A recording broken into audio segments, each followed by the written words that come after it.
நான் பாவத்தை மன்னிக்கிறேன், நான் சுகமாக்குறேன் என்பதை அவர் விருப்பத்தை என்ன பண்றாரு சொல்றாரு. இந்த பாவ மன்னிப்பையும் இந்த சுகத்தையும் பெற்றுக்கொள்றதுக்கு இந்த ஆளு 2 காரியத்தை செய்யறான். ஒண்ணு என்ன பண்றான், விசுவாசிக்கிறான். சொல்லுங்க, ஒண்ணு என்ன பண்றான், விசுவாசிக்கிறான். இயேசு அவர் விசுவாசத்தை கண்டார். விசுவாசம் இருதயத்துல உருவாகுது. விசுவாசம் நம்முடைய ஆவியில உருவாகுது. விசுவாசம் அது ஆவியில உருவானாலும் இருதயத்துல உருவானாலும் பார்க்க முடியுமானா பார்க்க முடியும். சொல்லுங்க, பார்க்க முடியும். இயேசு சொல்ற விசுவாசத்தை கண்டார். சொல்லுங்க, விசுவாசத்தை கண்டார்.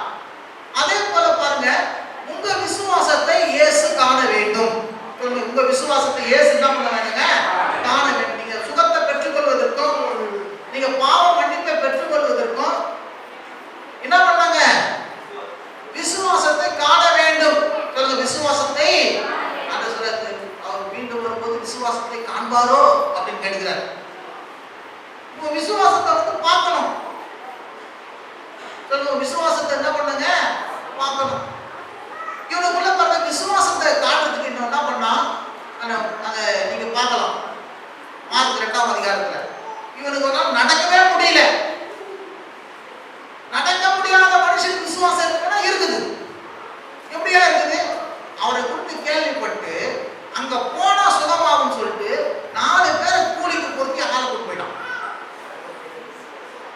சில பேருக்கு ஒரு சின்ன பிரச்சனை வச்சுங்களேன், நான் எப்படிங்க வருது, நான் தான் நடக்க முடியாத இருக்கேன், எனக்கு கூட்டிட்டு போற யாரும் இல்லையே, எப்ப ஹாஸ்பிட்டலுக்கு கூட ஒரு ஆட்டோவை கூப்பிடுறேன், ஹாஸ்பிட்டலுக்கு கூப்பிடுறோம்னா ஒரு 4 பேரை கூப்பிடுறீங்க, கோயிலுக்கு போறதுக்கு நடக்க முடியல, போக முடியலன்னா என்னை எப்படி கொடுப்பான், ஒரு வண்டி பிடிப்பான், ஒரு 50 ரூபாய் செலவு கொடுப்பான், சொல்றோமா இல்லையா? அப்படி செஞ்சு நீங்க வந்தீங்கன்னா உங்களுக்கு விசுவாசத்தை காண்பிக்கிறீங்க. இவன் என்ன பண்றா, போய் நின்று எப்பா நான் இது வரைக்கும் எக்மெண்ட்டாப்பா, இதுக்கு மேல இப்போ எங்களால முடியாதுன்னு பார்த்தா அவன் உடனே பார்த்தான். பரவாயில்ல, கூரையை விட பெரிய அது செலவு நான் பார்த்துக்கிறேன், எப்படியாவது உள்ள இறக்குன்னு நாம அவன் பிரிச்சு இறக்குற வரைக்கும் முடியல. ஒரு ஆமென் சொல்லுங்க. இப்போ அவன் நடக்க முடியாதவனா இருந்தான், ஆனா விசுவாசிக்க முடியாதவனா அவனால இல்லை. எத்தனை பேருக்கு விளங்குதுங்க? இன்னைக்கு நமக்குள்ள என்ன பண்ணுதுங்க, சில பிரச்சனை வந்தோம்னா எல்லாமே போயிடுது. அப்படி இருக்கக்கூடாது. நம்ம சரீரத்துக்காரமா ஐடியா இருந்தாலும் உள்ளத்துல ஒரு ஆக்டிவா, ஒரு பாசிட்டிவா, ஒரு ஃபெய்த்தா நம்ம இருக்கணும். எப்படி சொல்லலாம், அப்படி சொல்லலாம். ஏதோ ஒன்னும் செயல்பட முடியாத இருக்குதுங்க. வியாபாரம் இல்லை, தொழில் இல்லை, வேலை இல்லை, அது இல்லை, இது இல்லை, எக்ஸெட்ரா எக்ஸெட்ரா. ஆனா எதுவும் இல்லை, ஆப்பர்ச்சுனிட்டி இல்லை, இதுவும் இல்லை, இது இல்லைன்னு சொல்லிட்டு விட்டுறக்கூடாது. விசுவாசம் எனக்குள்ள இருக்குது இருந்தா ஒரு ஆமென் சொல்லுங்க. சொல்லுங்க, விசுவாசம் எனக்குள்ள இருக்குது. நிச்சயம் இந்த பிரச்சனை மாறும், நிச்சயம் இந்த பிரச்சனை மாறும், நான் எப்படி செய்வேன். அதுக்கான முயற்சிகளை நம்ம என்ன பண்ணோம், ஒண்ணுமே எனக்கு காசுல தானே எதை செய்ய முடியும். என்கிட்ட காசை கொடுத்து பாருங்க, நான் எல்லாம் செஞ்சேன்னு சொல்லிட்டு காசு என்ன கொடுப்பாங்க பாருங்க, அதை எல்லாம் 50,000 ரூபாய் வாங்கிட்டு போய் கடை பண்ணி செலவு பண்ணிட்டு அடுத்து கஷ்டப்பட வைப்பான். இல்லையா? அப்படி இருக்கக்கூடாது. நம்ம எப்போதுமே என்ன இருக்கணுங்க, நம்ம ஐடியா இருந்தாலும் உள்ள இருக்கிற விசுவாசம் என்ன பண்ணக்கூடாது, எப்போதுமே ஆக்டிவா இருக்கணும். இருந்தா ஒரு ஆமென் சொல்லுங்க. இவனுக்குள்ள ஆக்டிவா இருந்துச்சு பாருங்க, அதற்காக கிரயத்தை கொடுத்தான், அதற்காக செலவு பண்ணான், அதற்காக என்ன பண்ண, விசுவாசத்தை பார்க்கும்படி செஞ்சான். இருந்தா ஒரு ஆமென் சொல்லுங்க. அல்லேலூயா. ஒரு சின்ன பிரச்சனைக்கு நம்ம பைபிள் வர மாட்டோம், ஒரு சின்ன பிரச்சனைக்கு பைபிள் வாசிக்க மாட்டோம், ஒரு சின்ன பிரச்சனைக்கு என்ன பண்றோம், ஜெபம் பண்ண மாட்டோம், ஒரு சின்ன பிரச்சனைக்கு கோயில புறக்கணிச்சிடும், ஒரு சின்ன மழை, ஒரு மனுஷன் ஏதாவது ஒண்ணு வந்துட்டா போதும் உடனே. நம்ம அப்படி இருக்கக்கூடாது. இந்த ஒரு ஆமென் சொல்லுங்க. எப்போதுமே நம்ம விசுவாசமா என்ன பண்ணுங்க இருக்கணும். நமக்குள்ள பிரச்சனைகள் இருந்தாலும், போராட்டங்கள் இருந்தாலும், நமக்குள்ள இருக்கிற விசுவாசத்துல எந்த விதமான குறை இருக்கக்கூடாது. எப்போதுமே தேவனை தேடுவதற்கும் தேவனிடத்துல கடந்து போறதுக்கும் நம்ம ஆவல் உள்ளவங்களா இருக்கணும். அதுதான் விசுவாசத்தை பார்க்க வைக்கும். இதுதான் ஒரு ஆமென் சொல்லுங்க. அல்லேலூயா. முதல்ல அவன் விசுவாசம். ரெண்டாவது விசுவாசம் மட்டும் இல்ல, அவன் விசுவாசத்தை செயல்படுத்தலாம். எப்படிங்க, பிஃபோர் சுகப்படுத்துக்கு முன்னாடி செயல்படுத்தலாம், சுகம் பெற்றுக்கொண்ட பிறகு என்ன பண்ண செயல்படுத்தலாம். இருந்த ஒரு ஆமென் சொல்லுங்க. எப்படி சுகம் பெறுவதற்கு முன்னாடி எப்படி செயல்படுத்தலாம், இதை போய் போங்க, என்ன போய் காட்டுங்க, கட்டில இறக்குங்க, கூரையை பறக்குங்க அப்படின்னு சொன்னா, அப்புறம் பெட்டை எடுத்து நடன்னு சொன்னாரு பாருங்க. ஐயோ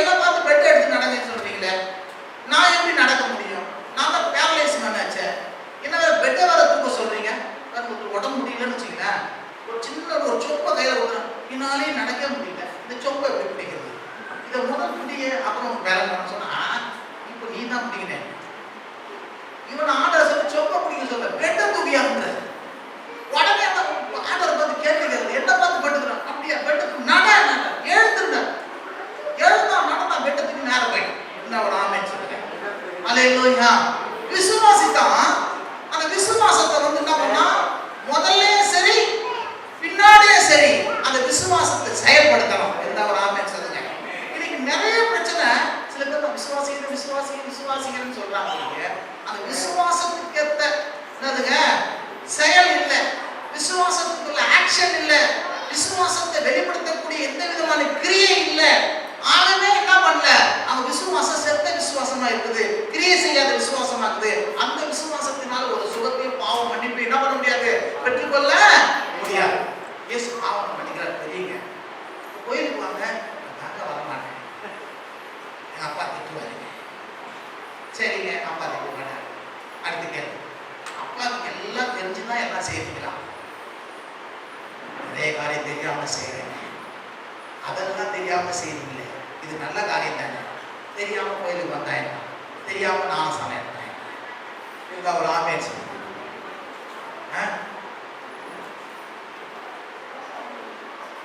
ஹலோ,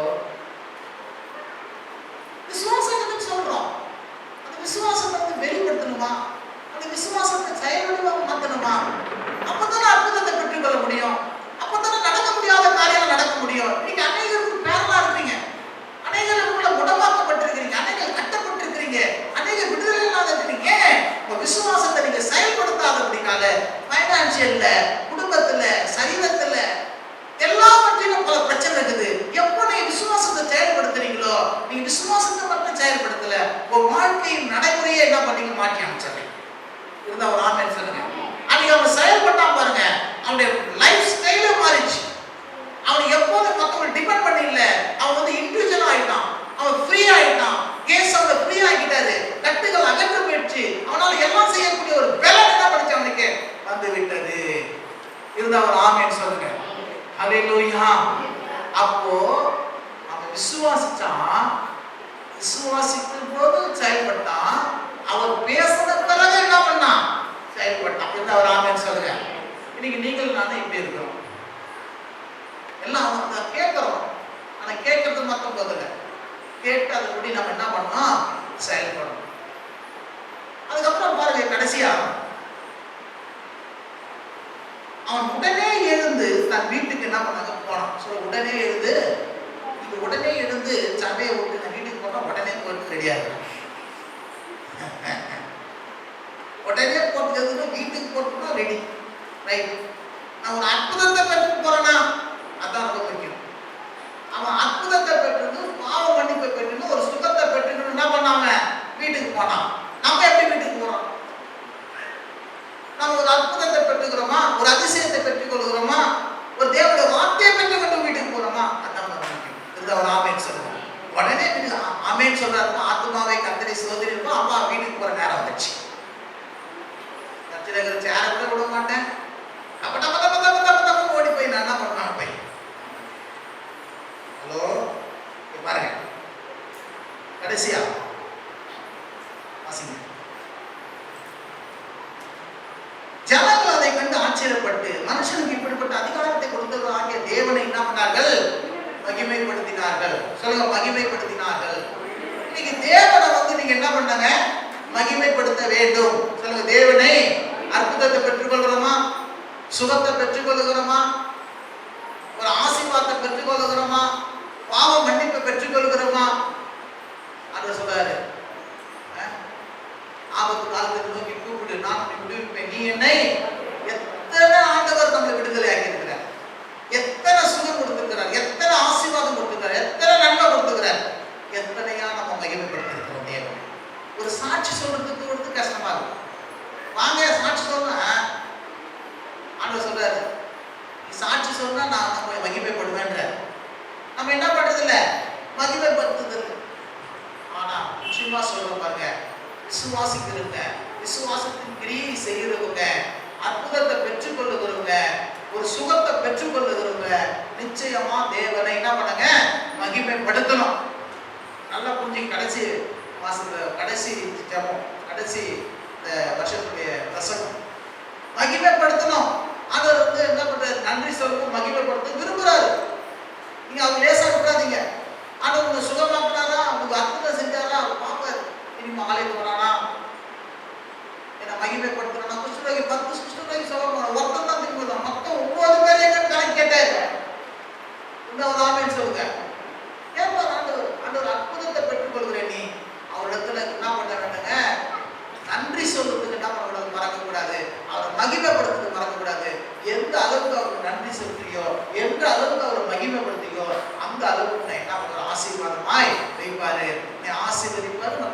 ஆசீர்வாதமாய் இருப்பார். யாரெல்லாம் அவரை மகிமைப்படுத்துறீங்களோ அவங்களை எல்லாம் கர்த்தர் நம்ம மகிமைப்படுத்துகிறவராக இருக்கிறார். ஆகவே சுகத்தை பெற்றுக்கொண்ட பாவம் மன்னிப்பு பெற்றுக் கொள்கிற நாம தேவனை மகிமைப்படுத்த கடனாளிகளா இருக்கிறோம் என்பதை இந்த வருஷத்துக்கு கடைசியில் நம்ம என்ன பண்ண ஆரம்பிச்சுக்கணும்.